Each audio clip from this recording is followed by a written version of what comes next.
ये आप देख रहे हैं हमारे पीछे, ये सब नहर है, पुरानी कलियर है। मैं इस वक्त कलियर में खड़ा हूँ, जो अब तो उत्तराखंड का है, वैसे उत्तर प्रदेश का एक बहुत बड़ी 800 साल पुरानी दरगाह है साबिर साहब की। पूरे वर्ल्ड में मशहूर है। इस दरगाह के पास ये पुरानी नहर थी, किसी टाइम में ये पुरानी नहर थी और बहुत खूबसूरती नहर थी। लेकिन किसी वजह से चलते हुए आगे नहर में लीकेज हुई, क्या हुआ क्या नहीं, टेक्निकल था ये। इसके बराबर में एक दूसरी नहर बना दी गई और वो नहर, इस नहर को बंद कर दिया गया क्योंकि इसमें कुछ फॉल्ट आ गया था। टेक्निकल है, उससे हमें कोई लेना देना नहीं। लेकिन हमारा मानना ये है कि ये यहाँ पर गंदगी है, बुरा हाल बना के छोड़ दिया है। अगर इसको सरकार चाहे तो अपनी आमदनी बढ़ा सकती है, इसको पिकनिक स्पॉट बना सकती है। सफाई करें, बैठने उठने का वो करें, टूरिस्ट के आने के लिए इंतजाम यहाँ पर कर दें, तो लगता है कि कई लाख रुपए महीने की आमदनी यहाँ से हो सकती है। लेकिन करे कौन?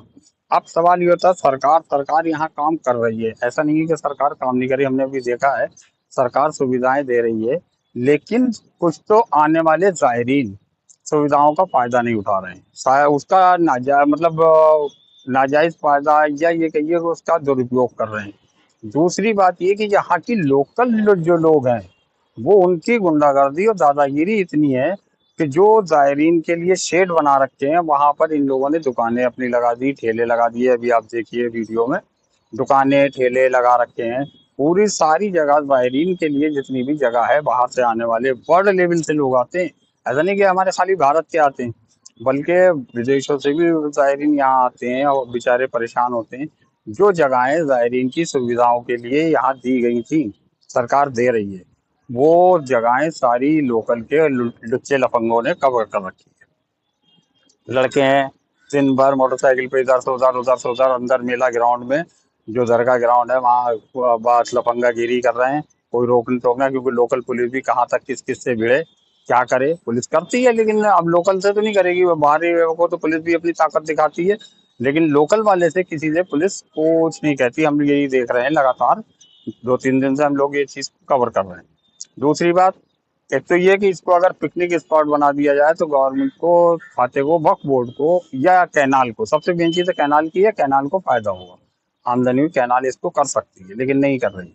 यहाँ का लोकल प्रशासन जो है, जो नगर पालिका है या टाउन एरिया जो भी है, वो सिर्फ खाने खिलाने, खाने खाने के उसमें लगी है। हमें तो नहीं लगता कि नगर पालिका जो है यहाँ की, उन्होंने कोई काम आज तक यहाँ के लिए किया हो। दरगाह में नगर पालिका की तरफ से कोई व्यवस्था नहीं दिखी। लैट्रिनों की बुरी हाल है, बंद हो चुकी हैं, लैट्रिनें खराब हो गई हैं, बहुत बुरी तरीके से हालत है। मुख्यमंत्री, आज जो मुख्यमंत्री हैं, यहाँ दो चीजें, एक चीज मैं देखने में ये मिली है, हमने जो रीडिंग करी है उसमें ये चीज देखने को मिली है कि आज नहीं, आज बीजेपी की सरकार है इसलिए नहीं, बल्कि कांग्रेस की सरकार रही, दूसरी सरकारें रही, लेकिन यहाँ पर भेदभाव का राजनीति अपनाई गई।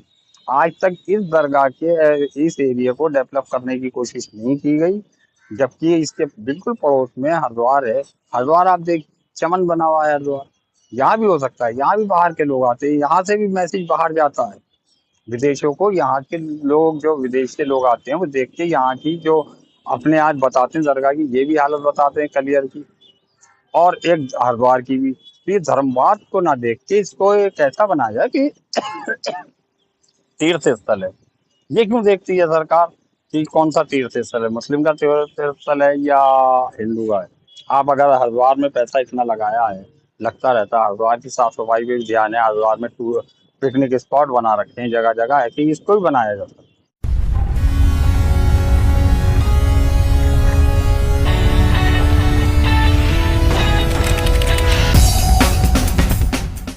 गुजरे लगभग 40 साल के दौरान केंद्र सरकार, उत्तर प्रदेश और उत्तराखंड की सरकारों पर धार्मिक भेदभाव किस हद तक हावी हो चुका है, इसका सबसे बड़ा सबूत है सिर्फ 25 किलोमीटर के फासले पर मौजूद एक ही जिले के दो बड़े और विश्व प्रसिद्ध धर्म स्थल, यानी हरिद्वार और पीराने कलियर। दोनों ही तीर्थों पर लाखों विदेशी पहुंचते हैं। सरकारी स्तर पर दोनों ही जगहों में जमीन और आसमान का अंतर रखा जाता है।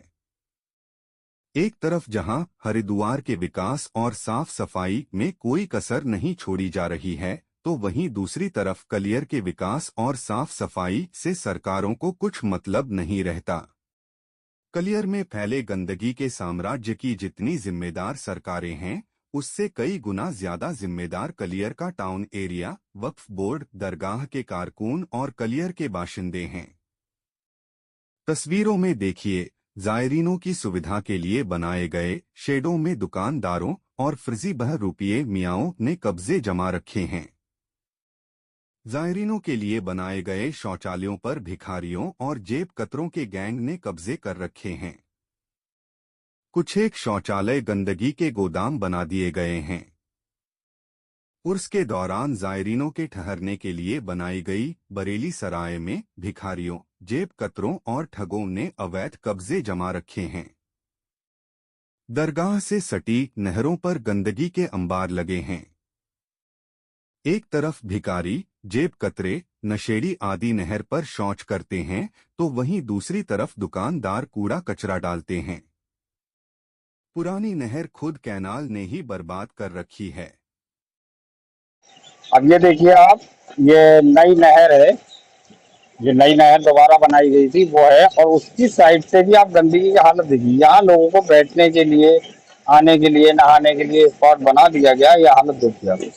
यहाँ पर देखना ये होगा कि किसी तरीके से यहाँ या तो फिर पुलिस ड्यूटी लगे, या गवर्नमेंट नहीं कर रही है, प्रशासन नहीं कर रहा, गंदगी ये जाहिरीन कर रहे हैं। जो फालतू लोग हैं जो यहाँ ठगी करने के लिए पड़े रहते हैं, मियाँ बने हुए हैं, ड्रामेबाज हैं, ये लोग जो ड्रामा करते हैं ना, तो उन्हीं लोगों का जो यहाँ महीनों सालों के हिसाब से पड़े रहते हैं परिवारों के साथ, वो उन लोगों की करी हुई है गंदगी है। आप ये देखिए गंदगी का हालत देखिए, क्या क्या गंदगी हो रही है। ये देखिए, कैमरा दिखाओ जरा, ये सब गंदगी ये लोग कर रहे हैं यहाँ वाले। तो इसके लिए या तो ड्यूटी लगाई जाए या जान ऐसा बनाया जाए जिससे कि यहाँ इनकी एंट्री होना बंद हो। कम से कम एक टूरिस्ट प्लेस भी है, बड़ी दरगाह भी है, तो इसको इतना तो बनाओ कि यहाँ से बाहर से आने वाले लोग, विदेशों से जो जायरीन आते हैं, वो अपने यहाँ से जाने के बाद हमारे भारत के लिए वहाँ अपने देश में जाके क्या मैसेज दें, इस तरीके का। वो देखिए आप, इधर दिखा रहा हूँ मैं, देखिए कितना कूड़ा, ऊपर से ये दुकानदार हैं, लोकल के लोग हैं, ये लोग किस तरीके से कूड़ा गंदगी डालते रहते हैं। देखिए आप हालत ये बना रखा है। इसके लिए या तो पहरेदारी हो या सब तरफ से रोके। पहरेदारी तो क्लियर है कि पहरेदारी बहुत भारी काम है, बहुत इतनी ड्यूटी कहाँ से लगाई जाएगी, लेकिन हाँ इतना हो सकता है कि इसको पाबंद कर दिया जाए, चारों तरफ से पैक कर दिया जाए। कम से कम ऐसा हो कि विदेशों में जाने वाला मैसेज हमारे भारत का, सही चेहरा भारत का जाना चाहिए। लेकिन बात वहीं आ जाती है कि सबसे मेजर पॉइंट तो यही है कि यहाँ धर्मवाद का थोड़ा सा भेदभाव रहता है, इस पर ध्यान नहीं देता। प्लस जो वक्फ बोर्ड है वो भी ध्यान नहीं देता। वक्फ बोर्ड से केवल माल कमाने में लगा है। वक्फ कमेटी यहाँ की वो माल कमाने में लगी है। जो दरगाह के लोग हैं वो अपने ताजमहल बनाते चले जा रहे हैं, दरगाह की जायरीन से उन्हें कोई लेना देना उनकी सुविधा से नहीं है।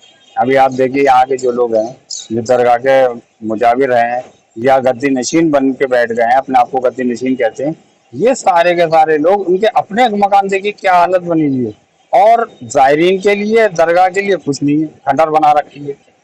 देखा आपने, यही चीजें हैं, इन पे ध्यान देना होगा। साथ में जो लोग इनसे साहिब के यहाँ से अकीदत रखने वाले हैं, जो मानने वाले हैं, इन लोगों को भी इस चीज के लिए आवाज उठाना है।